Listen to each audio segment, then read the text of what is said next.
Bapak Ibu, kita satu sesi lagi ya, 40 menit ya. Oke, Pak. Satu lagi 40 menit. Sebelum itu, ini saya nanti absen dulu ya. Nanti mohon izinnya yang sudah yang hadir pada hari ini. Pertama, Kak Nuh Hidayah hadir ya. Hadir. Bu Rosarifah hadir.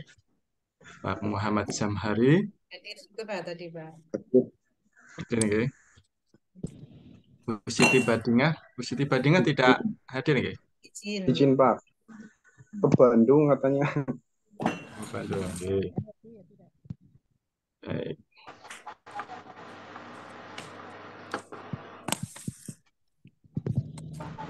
Sibadinya Pak Lukman Hakim ada Hadir. tadi ya Pak? Hadir. Ada, Dan terus ada Pak. Oke. Laila Wahyuni hadir, Pak Muhammad Mustahir, Pak Mustahir tidak kelihatan ya. juga Pak. Pak Muhammad Hasan Mustafa Hadir, hadir. ada ya. Oh ya. Ada. Pak Fahbudin, Ya apa ya? Pak Tidak, Fahbudin tidak ada ya. tidak hadir Pemudi dia belum. Pemudi A hadir ya. Belum. Bu Fitria Zahro Rahmayanti. Hadir, Pak. Oh iya. Pak Sugeng Pak Sugeng Riyadi hadir nggih? Pak KZ. Hadir. Nggih. Pak Agus Riyadi. Pak Agus Riyadi belum nggih, Pak Agus? Belum. Belum Belum. kelihatan. Pak Ade Saring. Hadir. Ade Hadir. Saring ada. Oke. Pak Sugeng Sugeng Riyadi. Sugeng Riyadi tanpa ini belum pernah ya. Pak Sugeng Riyadi belum ada. Ada itu, Pak. Ya itu Pak Hadir. Sugeng. Oh, Pak Sugeng Riyadi ada. Oh, nggih nggih Ada. nggih. Pak Mustahir Selamat juga hadir, berjumpa Pak. Pak Sugeng. Oke. Pak Mustahir hadir.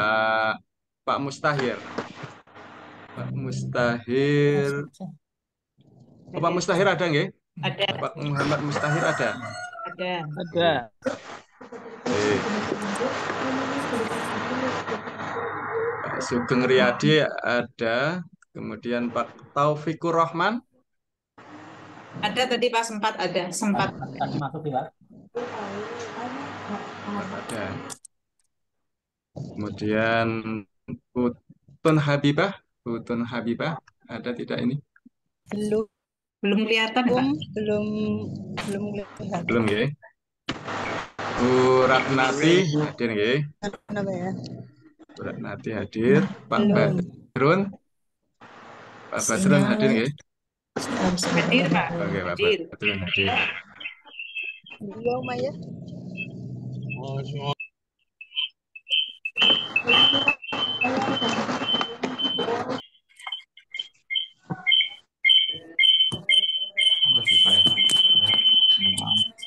Baik, Bapak Ibu sekalian, saya menambahkan saja barangkali nanti juga ada Sinyalnya pengulangan ya. Ada pengulangan tidak apa-apa untuk menambah ingatan kita dalam topik ini.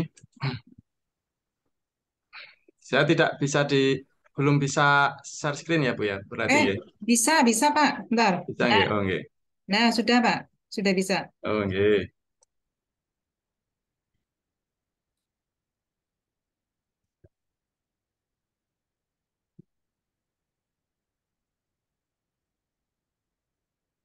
Baik, sudah kelihatan nggih, Bapak Ibu. Ya, menambahkan dari apa yang telah disampaikan tadi oleh Ibu Laila Wahyuni dan Pak Lukman ya tentang implementasi kebijakan. Tahapan implementasi ini adalah tahapan penerapan, tahapan pelaksanaan ya sebuah kebijakan. Kebijakan ini walaupun kalau dalam kajian kebijakan itu tahapannya juga banyak ya, kemarin dari formulasi atau perumusan, sosialisasi, kemudian implementasi atau pelaksanaan, sampai nanti evaluasi ya kebijakan. Namun secara prinsip kalau dalam fungsi-fungsi manajemen kebijakan ini merupakan sebuah bagian dari fungsi ataupun pelaksanaan manajemen ya. Jadi kalau manajemen kan itu ada planning, organizing, quoting, Ting, controlling ya. controlling. Ya. Ya. Atau kalau dalam fungsi yang lebih sederhana, perencanaan, pelaksanaan, dan evaluasi. Jadi kebijakan ini kalau masuknya itu pada tahapan ataupun fungsi pelaksanaan. Jadi untuk melaksanakan program-program yang sudah ditetapkan dalam perencanaan ya. Dalam perencanaan tentunya telah menyusun tujuan, kemudian juga dari visi misi tujuan ya, sampai kemudian agenda, kemudian strategi yang akan dilakukan. Nah, untuk melaksanakan berbagai strategi, agenda atau program yang telah direncanakan itu, maka kemudian dibuatlah kebijakan sebagai aturan-aturan, sebagai cara untuk untuk melaksanakan perencanaan itu. Nah, baik, kita kembali ke skop yang lebih sempit lagi, yaitu dalam kajian implementasi kebijakan. Menurut Smith, ya, aspek-aspek yang penting dalam implementasi kebijakan itu yang pertama adalah kebijakan yang ideal. Tadi telah dibahas ya oleh Pak Lukman dan Bu Laila ya, bahwa ya kebijakan itu barangkali produk kebijakan itu barangkali dirumuskan kurang matang gitu ya, terlalu tergesa-gesa, kemudian kurang eh, pertimbangan, ya, kurang literasi, kurang tinjauan dari berbagai eh, keilmuan ataupun berbagai pengalaman yang sudah ada ya terkait konteks tersebut. Sehingga kebijakan yang nanti itu diterapkan, diimplementasikan, terkadang ya itu belum matang, ya kurang ideal. Nah, oleh karenanya dalam konteks ini, maka eh, kesuksesan atau keberhasilan sebuah kebijakan yang pertama memang ya dari rumusan kebijakan itu ya ya harus baik dulu gitu ya, yang baik dulu. Artinya bahwa rumusan kebijakan itu ya ditetapkan memang dengan langkah-langkah yang ideal ya, dari misalkan analisis terhadap masalah, kemudian pengenalan masalah yang mendalam, kemudian ditinjau dari berbagai macam sudut eh, keilmuan, sehingga kemudian eh, dirumuskan, didapatkan berbagai macam alternatif-alternatif pemecahannya, sampai kemudian ditetapkan satu alternatif yang paling ideal. Dan tentunya kemudian bahwa proses itu melibatkan berbagai stakeholder, berbagai aktor yang apa itu memiliki kapasitas untuk ikut ya di dalamnya. Nah, sehingga eh, sebuah produk kebijakan itu telah matang ya, kemudian bisa terimplementasi, dan kemudian yang penting juga adalah mendapatkan dukungan ya, dukungan dari masyarakat atau sasaran kebijakan. Ya. Sebuah eh, apa rumusan kebijakan yang kurang ideal itu tentunya kemudian dalam implementasinya itu bisa berdampak ya gagal ya, tidak terimplementasikan atau tidak sukses gitu ya, atau tidak sukses atau gagal ya. Kemudian yang kedua adalah kelompok sasaran. Ya, ini penting. Nah, ini tadi terkait dengan proses sosialisasi kebijakan.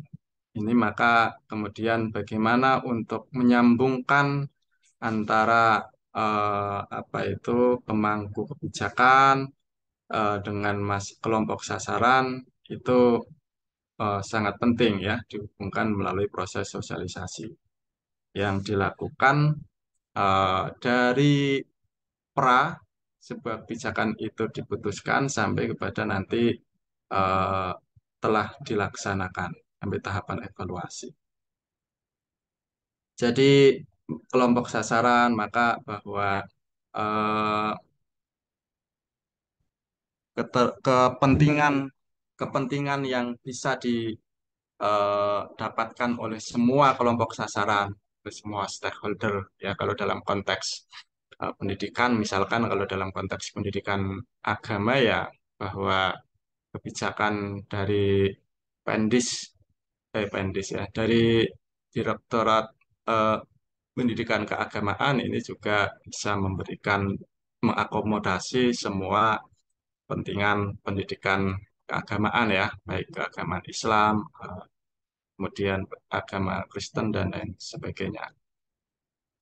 Kemudian dukungan para kelompok sasaran, para stakeholder terhadap kebijakan itu juga menjadi penting sehingga tidak terjadi apa itu bisa meminimalisir konflik ataupun eh, penolakan-penolakan, perlawanan-perlawanan terhadap kebijakan itu. Nah, itulah pentingnya sosialisasi dilakukan ya secara maksimal. Kemudian organisasi pelaksana. Jadi organisasi pelaksana ini pun juga perlu dikondisikan. Yang pertama adalah dikondisikan bahwa mereka itu satu komando, misalkan artinya mereka patuh terhadap sebuah kebijakan.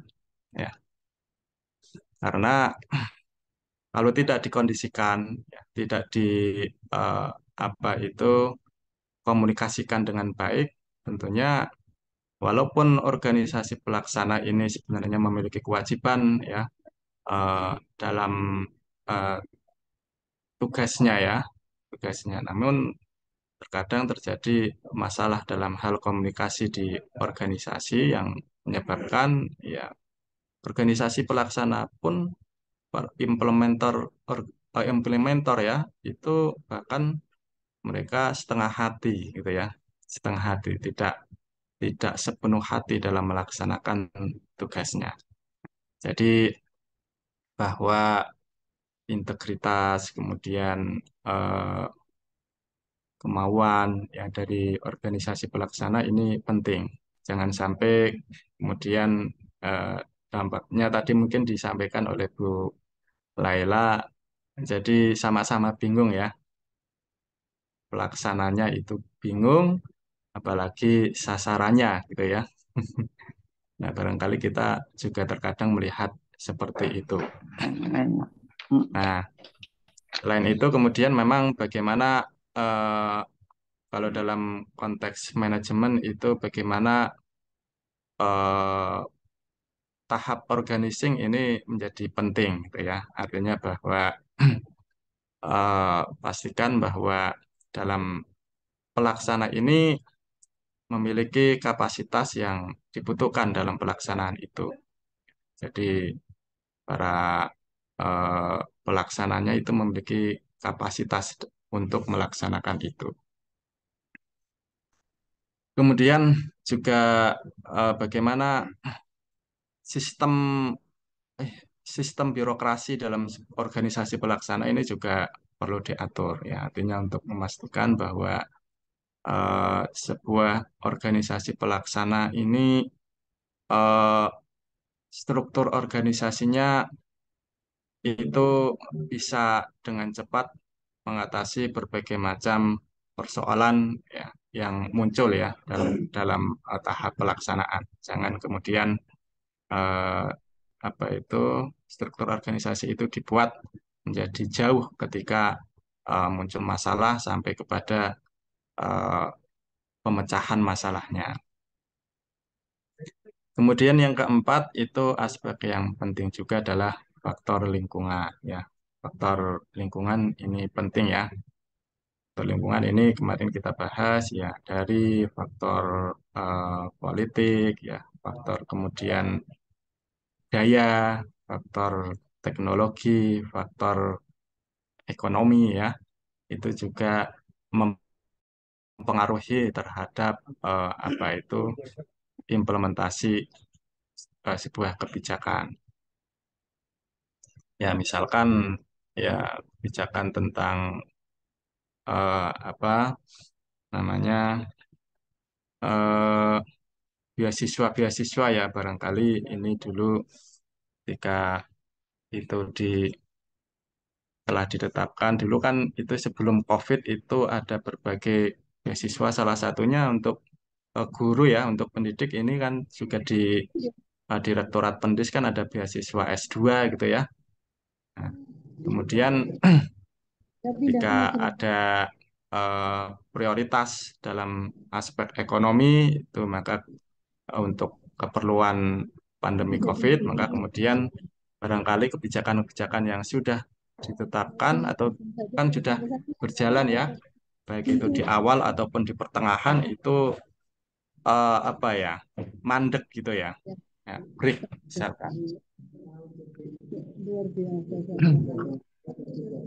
Selanjutnya ya intinya adalah bahwa suatu implementasi ini kan adalah pelaksanaan. Karena di tahapan formulasi ini sudah apa itu sudah menghabiskan sumber daya atau energi yang cukup banyak ya. Nah, maka sebuah rumusan atau formulasi kebijakan ini tentu akan bisa berdampak apabila diimplementasikan. Ya ke sana ya. Ya, jadi sebagus apapun rumusan formulasi kebijakan apabila tidak diimplementasikan ataupun tidak dapat diimplementasikan dengan baik, maka tentunya tidak bisa berdampak sesuai dengan bagusnya atau idealnya sebuah rumusan itu ya. Ya, sebaliknya apabila sebuah rumusan yang barangkali sederhana gitu ya, tetapi apabila diimplementasikan, dilaksanakan ya akan memberikan dampak.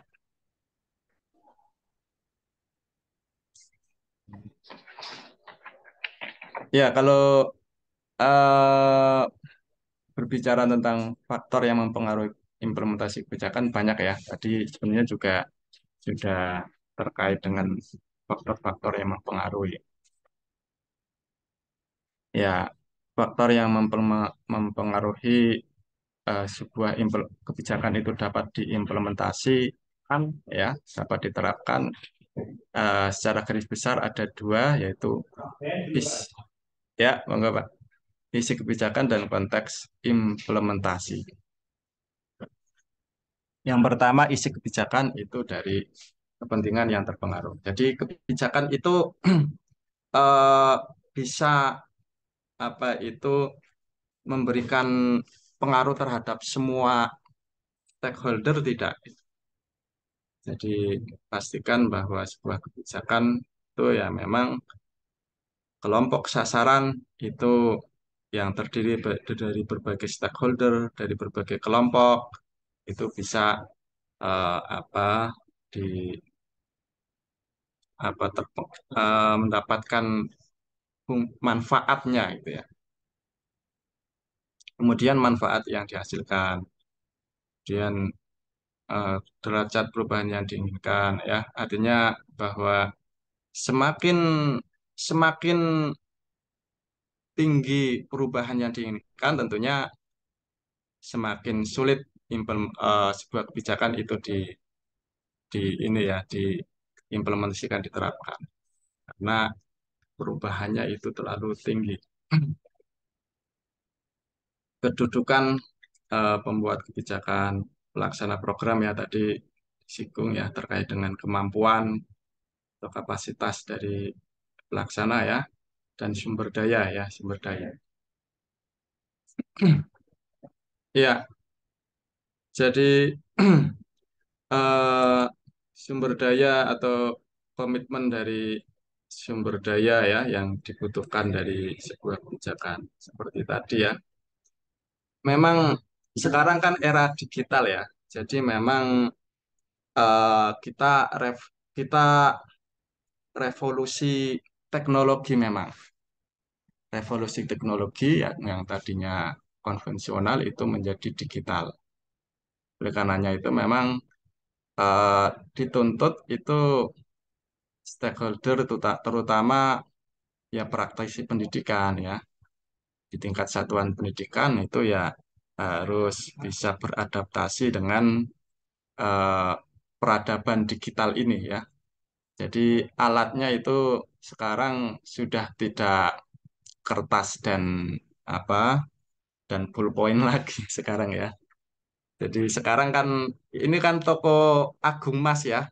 Toko Agung Mas itu kan toko buku yang besar ya di Jakarta sana dan berbagai kota-kota besar ini saja sudah apa sudah tutup ya karena ya mereka menghitung ya bahwa terjadi penurunan yang sangat drastis ya dari apa itu penjualan buku. Artinya bahwa ya sekarang itu literasinya itu sudah digital. Sekarang buku-buku itu sekarang dijualnya sudah e-book gitu ya di Google itu ya di Google Book ya. Itu sekarang kan sudah eh, dengan format e-book tidak dengan format buku buku kertas gitu ya.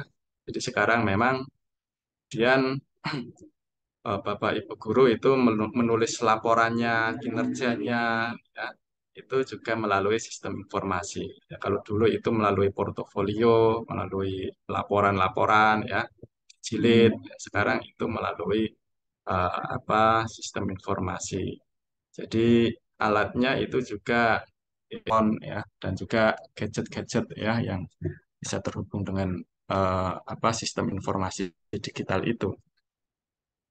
Nah, kemudian konteks implementasi ya, ini kuasaan kepentingan strategi dari para aktor yang terlibat ya.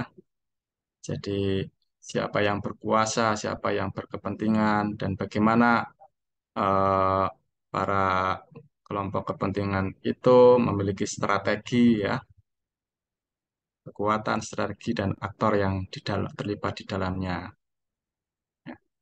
Kemudian karakteristik lembaga dan rezim yang sedang berkuasa ya. Nah, ini terkait mungkin barangkali terkait dengan eh, model top down atau bottom up ya, rezimnya itu. Kemudian yang ketiga, tingkat kepatuhan dan respon pelaksana. Ya,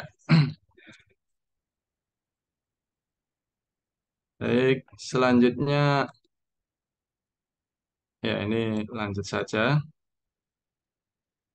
Tahapan implementasi tadi sudah dijelaskan ini ya.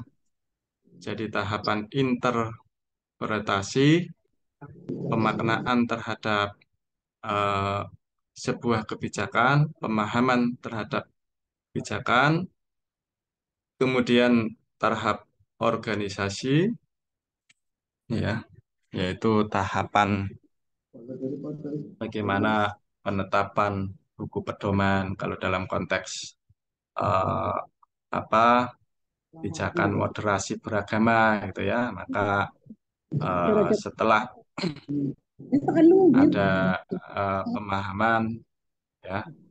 Pertama kan adalah interpretasi itu adalah untuk ya memaknai gitu ya, menafsirkan kebijakan-kebijakan itu. Kalau misalkan Bapak Ibu ada nggak yang menjadi apa itu instruktur moderasi beragama? Atau kalau dalam dalam ini dalam dalam apa kurikulum ya, itu kan ada juga ya instruktur-instruktur kurikulum ya, kurikulum 2013 bahkan yang kurikulum Merdeka yang juga berasal dari unsur pendidik ya, uh, sekolah ya, itu kan dipersiapkan ya, dipersiapkan melalui TOT, melalui pelatihan-pelatihan untuk bisa memahami, ya, menafsirkan sebuah kebijakan. Kemudian eh, ditetapkan itu ya berbagai SOP-nya, kebutuhan keuangan dan sebagainya sampai kepada penyusunan jadwal. Kemudian baru eh, dilaksanakan. Ini juga sudah, jadi pendekatannya itu bisa top down atau bottom up ya. Kalau kebijakan yang bersifat top down itu biasanya kebijakan yang strategis ya, artinya ini untuk kepentingan apa itu nasional ya. Kalau dalam kebijakan umum ya terkait dengan kebijakan apa kebijakan tentang security, keamanan, eh, termasuk kebijakan tentang agama ini kan juga sifatnya top down ya. Itu kenapa salah satunya juga dalam eh, struktur birokrasinya itu Kementerian Agama kan juga masih bersifat apa itu terpusat ya, terpusat. Garis komandonya itu masih terpusat. Jadi dari tingkat dari nasional, kemudian tingkat wilayah, kabupaten ya. Kemudian ya, jadi kalau di era sekarang itu memang aspirasi publik ya dengan adanya media sosial itu aspirasi publik untuk terlibat dalam sebuah kebijakan ini semakin meningkat.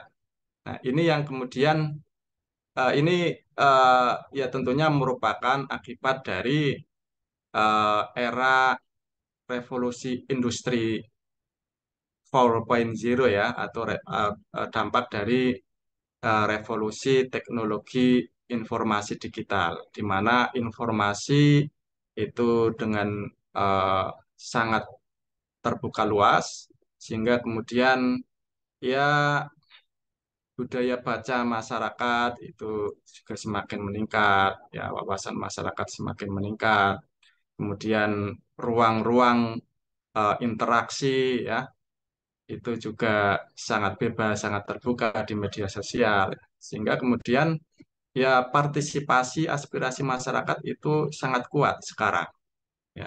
Sehingga kebijakan-kebijakan eh, yang sifatnya top down itu yang mungkin kemudian dianggap apa ya, ya otoriter ya, kembali ke zaman Orde Baru ya, sentralistik gitu ya. Itu ya banyak yang kemudian juga mendapatkan reaksi-reaksi penolakan ya, penolakan kalau terkait dengan kebijakan pendidikan.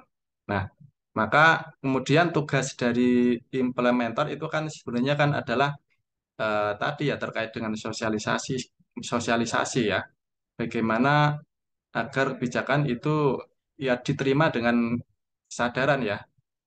Jadi penerimaan dari para kelompok sasaran ya dengan pendekatan persuasif ya dengan pembekalan kompetensi kepada mereka dengan pemberian sarana prasarana agar bisa melaksanakan itu.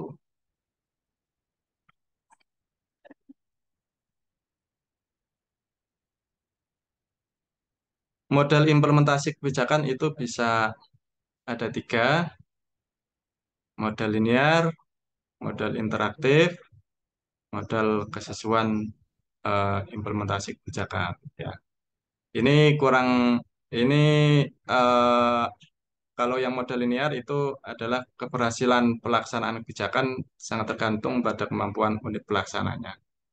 Sampai nanti apabila gagal itu yang dianggap bertanggung jawab itu adalah organisasi pelaksananya, sehingga mereka yang perlu digarap.